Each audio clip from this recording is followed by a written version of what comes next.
This is our third panel under the title of Education, and we have Dr.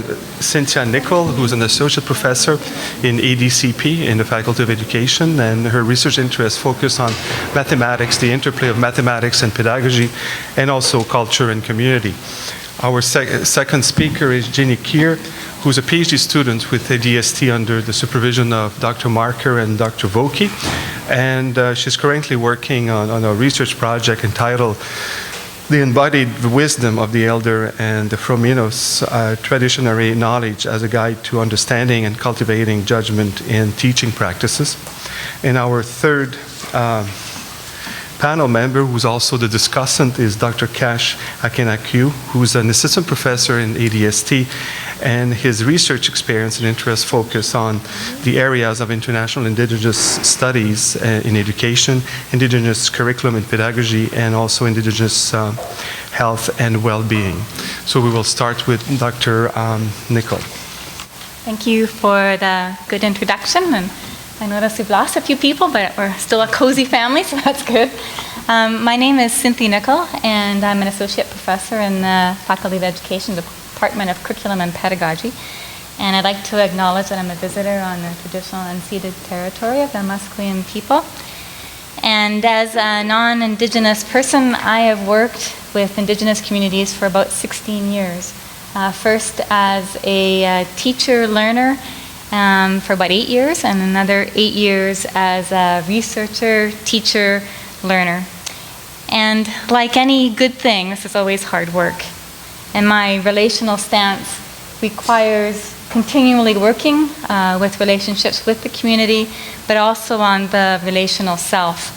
So trying to increase my own awareness and acknowledge the implicit differences and complicities, and to acknowledge my own privileges, as well as trying to think about how I might contribute and what my limitations and possibilities are in working with a relationship as an Indigenous and non-Indigenous situation.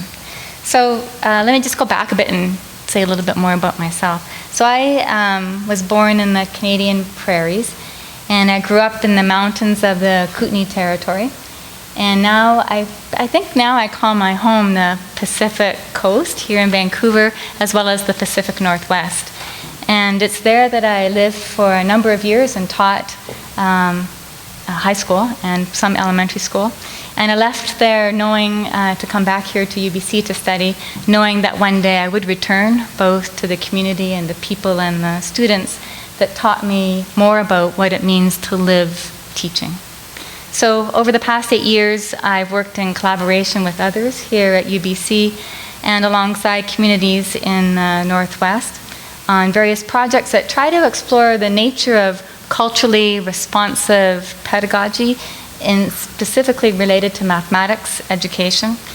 And I've tried to sort of think more about or better understand the complexities and challenges of trying to live an ethic of culturally responsive research and education. And then trying to become more aware of the vulnerabilities of living within what Dwayne Donald refers to as a colonial logic, which is kind of dividing up the world into these categories and pieces like racial and cultural categories, and then naturalizing these divides and thinking those as being natural, and then contributing to the social and institutional perpetuation of those ideas.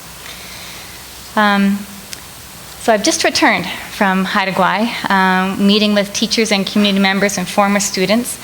And my former students are now adults, and they all now have their own children in the school system. And their children are in the school that they once attended and that I once taught in. So there are about 70% of the students in Haida Gwaii are Haida or First Nations ancestry. And there are about 55 teachers, and most of them are non-Haida. So when I go back and I walk the halls in the elementary schools, I often get those kids who recognize me come running up and give me a big hug.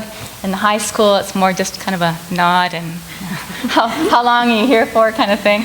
And then if I see my former students who I didn't yet have a chance to drop in and say hi to, who are disappointed and said, hey, how come you haven't dropped by? Make sure you see me next time. So this community is really kind of my home, it's my family, and that's how I've chosen to work with the people in the community in this regard. So as many youth leave the islands to study in the Lower Mainland or go to schools that have other academic educational opportunities, and many others seek jobs that they wouldn't be offered elsewhere, most of the elders know that even though they're leaving, they will come home. And they may come home in a few months, or they may come home in a few years, or it may take many years, but they know that they will come home. And so, similar to my students and the community and the land as my teacher, I too have returned to Haida Gwaii and to work with the district and the community to try to imagine and create and enact culturally responsive ways of working, and trying to think more about how we can use the land and the place as an inspiration for some of the curriculum and pedagogy. So I think that my work is a way of giving back to this place, and it's taught me, the place that has taught me and it continues to teach me so much about teaching and living and learning, and perhaps the life and being in teaching and what that means. So my work began with the school district, interested in trying to improve the participation and success rates in mathematics. But at the same time, they were interested in trying to think more about how they could increase the presence of Haida culture in the school system. But they saw those two things as very different. And so we've been working to try to think about how we can address the decades of cultural curriculum that has been void of Haida culture, or the curriculum has been void of Haida culture, and it's privileged the dominant culture for many years. And the thinking of mathematics as being a culture-free subject. And working in collaboration with my colleagues here at UBC, including Joanne Archibald, and members of the community, including Joanne Jovanovic, who is the district principal of Aboriginal education in the district. We've tried to figure out how to explore and create opportunities to bring culture, community, and mathematics together. And we also had some initial interest and support with Lee Brown, who helped us think more about how we could make mathematics a more emotionally healthy place of learning. And if you think about your own mathematics learning, it can be an emotional place of learning, but not maybe a healthy place of thinking about those. So you might have some emotions about learning math, but not necessarily good ones. So we've tried to think more about what does culturally responsive education look like, how can we live it, how can we sustain it, and what are some of the possibilities related to that. So I think it's similar to what Russell Bishop talks about when he talks about culturally responsive pedagogy of relations, and Greg Kaheti in his work, which he refers to as a unity in diversity.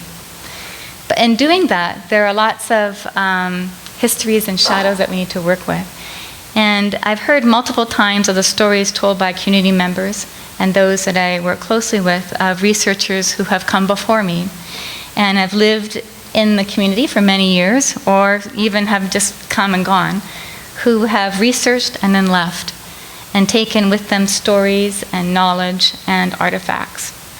And my good friend and principal of Aboriginal education in the district tells, and gave me permission to tell the story of her son Billy, who was in elementary school at the time, and he was given the homework assignment of interviewing his nanai, which is Haida for grandmother, to learn more about the connections of his past and present. And he came home really excited and called up his nanai and said, "Nanai, I have a really cool assignment at school. Can I interview you?" And she said, "Absolutely not. Who do you think you are, CBC?" And so Joanne tells about how the pain that she experienced watching his face and the disappointment in his face, and how it just dropped, that even she, his own grandmother, felt this unease at being, from all the past experiences that she had, being researched, that she didn't even feel comfortable being researched by her own grandson. So the effects of being researched flow through multiple generations. So similarly, the effects of teaching and learning mathematics as a culture-free subject whose authority is paramount lives through multiple generations. So I continually ask myself as a non-indigenous researcher, returning to this place, this home, where I grew up as a teacher-learner. Now, how I have now coming back with a PhD, and I have this history laid out in front of me. How do I work within that? And how do I build those relationships? So I'm guided by the term in Haida Gwaii called Gut At Kau. And it means walking together.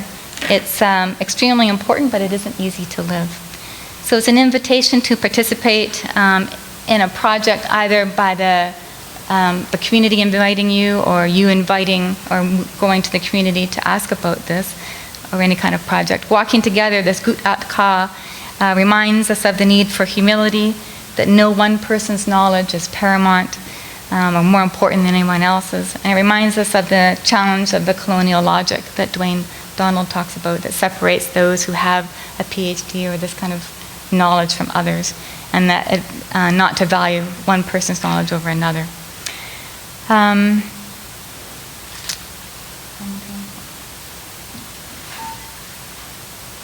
keep going. Okay. Sean Wilson talks about, he quotes Evelyn Steinhauer in his book, Research as Ceremony.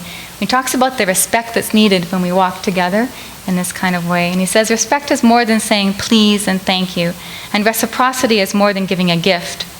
Respect regulates how we treat Mother Earth, the plants, the animals, and our brothers and sisters of all races.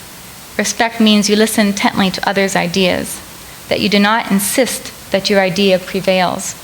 By listening intently, you show honor, consider the well-being of others, and treat others with kindness and courtesy. Not curiosity. And I'll just give an example of trying to think about this listening deeply. I just returned again from, as I mentioned, from Haida Gwaii, where the district is interested in continuing the work that we're doing on culturally responsive education. But in a small district like this, the teachers, probably the average stay of teachers in the district would be around 5 to 8 years. And so now many of the teachers that we started our work with have left. And we have a new group of teachers who have been in the district between 1 and 3 to 4 years, and also a new group of administrators. And so the district, Joanne Jovanovich and I met with the teachers and administrators and trying to think about some ways in which we might work together. And the teachers are very interested in wanting to learn about best practices. And they wanted to know, what can you tell us about how we can do what we're doing better? And so trying to think about how to honor where they are, trying to think about then how to also honor the knowledge that the group before has offered and given, but also knowing that they are in a very different place than the others who have come through this project that we've been working on. So trying to kind of balance the interplay of these various ideas and knowing that there is something there for them to pick up without having to start right back at the beginning. Because some of the comments that the teachers had were, I don't think that adolescent students would enjoy listening to a story. They're beyond that. Or I don't think that the mathematics that you might offer us is high enough level for pre-calculus mathematics. So questions like that, which all I would do is just nod and say, yes, okay. And then once we started to work together, side by side, they began to bring those questions to the foreground and challenge their own questions that they had without someone else, especially from the outside, telling them what they needed to do or what they needed to hear. So it's like thinking about this culturally responsive education as more a living, organic, kind of creative process that lives with, not only and is inspired by the place, but also lives with the people and the changing of, and the fluidity of the people that are participating in it.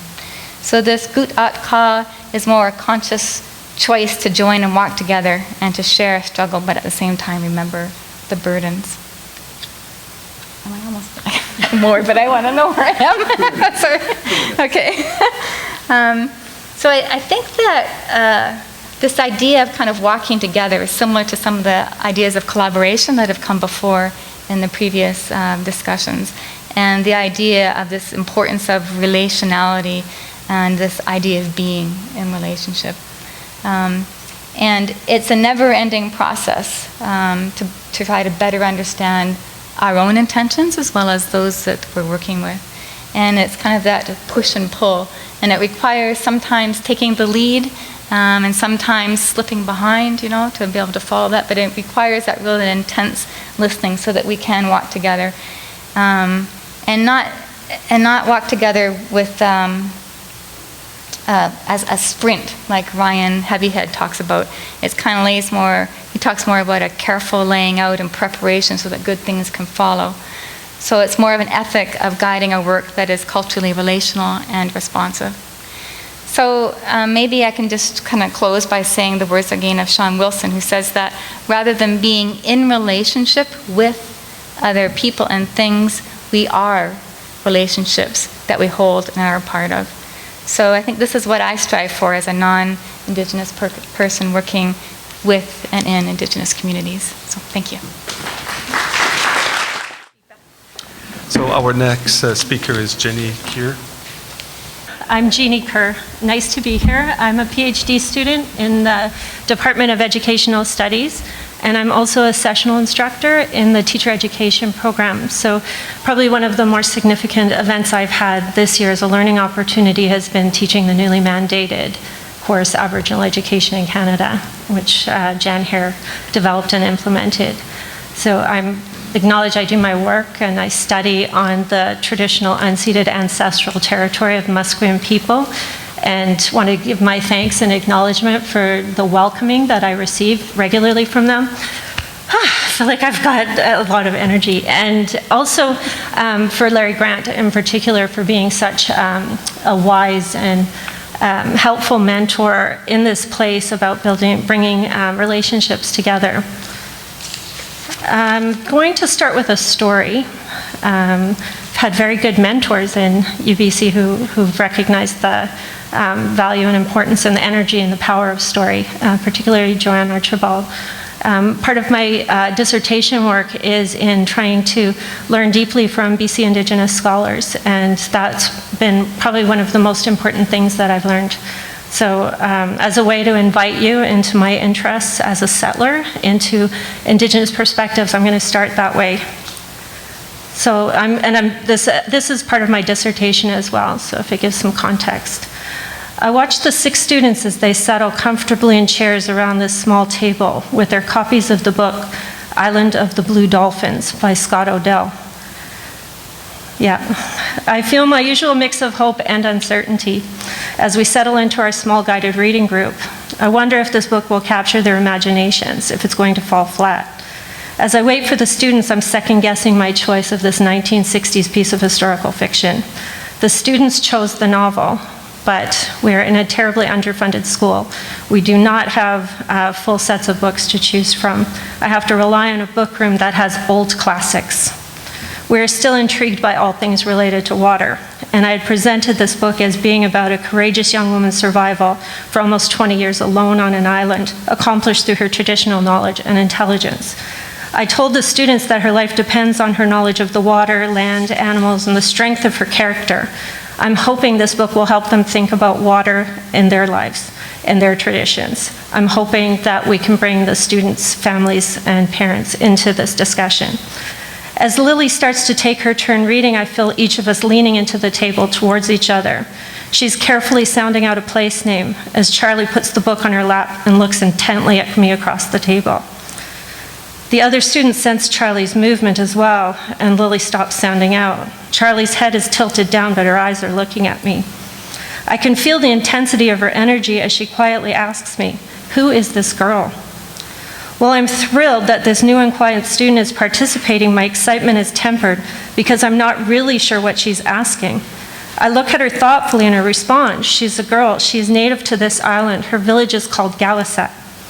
From the look on Charlie's face, I know I'm not telling her what she wants to know.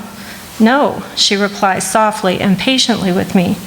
"What kind of girl is she? I mean, is she like me?" I realize in a very humbling way that I have almost no idea what to say. So the reason I chose to share that story is because it's a very pivotal moment for me, both as a settler and a teacher. So I realized at that moment that I had very minimal language to talk with my students about indigeneity, Indigenous perspectives, and settlers. I had little language because I probably hadn't thought in very much depth. I don't think it was an oversight that I had not questioned the conditions of this novel that required the main character to be surviving. I think throughout my education in Ontario and in BC, both in the K-12 schools and universities, I have been taught not to draw any attention or analysis to the relationship between colonialism and the conditions of existence for Indigenous peoples and communities. I had also been taught to ignore my position as a white privileged settler and my ongoing participation in that dominant society. At this time in my life, I would acknowledge I was very much from the Trudeau era of multiculturalism, raised in that way. And as a teacher, I developed a very multicultural kind of outlook. I assumed the benefits of looking at all students' cultures and bringing them into the classroom. But I also had a well-ingrained habit of ignoring issues of history and power that positioned cultures. In effect, I was very well-intentioned, but I had unwittingly dominated one worldview and acted as a gatekeeper to how knowledge and perspectives were entering the classroom. In bringing a novel about a strong Indigenous woman into the classroom, I had no idea how problematic my good intentions were. I had chosen a book about an Indigenous woman from the 1850s written by a white man in the 1960s. My choice of this book raises some very big questions for me. Are Indigenous peoples only leading exemplary lives in the past? Is it up to settlers to tell Indigenous people's stories? This book is well-intentioned. It's trying to respectfully represent the main character and the Indigenous knowledge that contributed to her balanced approach to living and her ultimate survival. At the same time, the author thoroughly ignores the colonial conditions that contextualize her life story and assumes his own entitlement to appropriate and tell that story. Despite all of our good intentions, the author's and mine, my story demonstrates the reimposition of colonial silencing. It's an othering in an educational setting. It became reflected in my face, in my eyes, by Charlie's utter confusion emerging from what her teacher is trying to do in the room and how nonsensical it could possibly be. Through a coloniality lens, different questions emerge. Who are Indigenous peoples and why are they just surviving? Why are non-Indigenous peoples telling Indigenous peoples' stories? And particularly, why are they telling very dated stories? This moment made a severe impression on me, and I was very embarrassed with my students at that moment. But I was and am fortunate to be in communities where people are willing to educate me. Through the help of their students, families, elders, friends, I began to think in more political ways, both personally and generally, regarding settler-Indigenous relations, as well as my responsibilities in a settler nation state where violence is normalized and denied. As I approach my work with teacher candidates, these responsibilities and desires for more equitable and honest relations are at the forefront of my mind. It is my desire to move beyond good intentions, to keep them, but to do something better with them, to develop more responsible and self-reflexive orientations to my perspective and my work, especially such pivotal work with teacher candidates who are going out in schools. My question is, how can I help teacher candidates in this challenging work? How can I help a non-Indigenous teacher candidate recognize they are in relation with Indigenous peoples and become what Dwayne Donald, who's been mentioned a few times, refers to as repairing and renewing relations in educational settings? How can I help teacher candidates get ready not just to hear Indigenous peoples' testimonies, philosophies, but listen and learn so that they can be part of repairing and renewing relations? It's also to recognize the valuable contribution of Indigenous philosophies to understanding the complexity of our world and thoughts on ways we can all think and act differently in these challenging contemporary contexts we're located in now. I would think it's through the ways that I have been learning and continue to learn that I can help my students. I've been holding up a mirror to myself as located in the dominant society as advised by my committee member, Michael Marker, and look closely at not just myself, but my participation and my privileging in that mirror, and invite my students, teacher candidates, to do the same. I would argue that before non-Indigenous peoples can learn, they need to do some unlearning by looking at themselves first. I was fortunate to run into Elder Larry Grant at an event at City Hall recently, and I had a rare gift of spending about half an hour of uninterrupted time and asked for advice on how I could do my work in this way. I'm hoping that I've learned these ideas well and that I'm representing them how he told me. But in response to my questions, he advised that I should return to the documents in and related to the Indian Act with my student. Elder Grant advised that the documents gave non-Indigenous students an opportunity to see themselves in their society in a way they have been taught to ignore. The documents were written in a time where polite veneers are absent. They bring students into a less mediated encounter with racism and elitism of settler-dominated society. I would argue that such an encounter with the problematic texts has the effect of interrupting the narrative of the peaceful and benevolent Canadian society that circulates.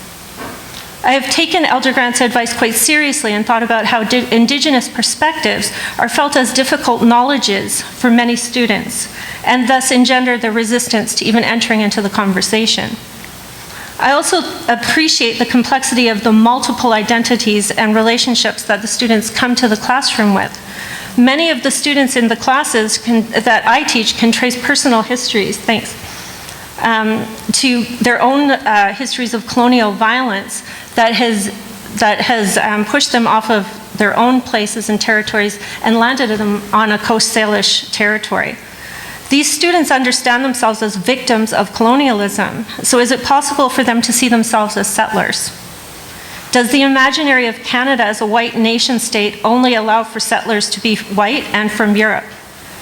Does a family history dating back hundreds of years in one place, perceived as formerly unoccupied land, exclude one from a settler identity?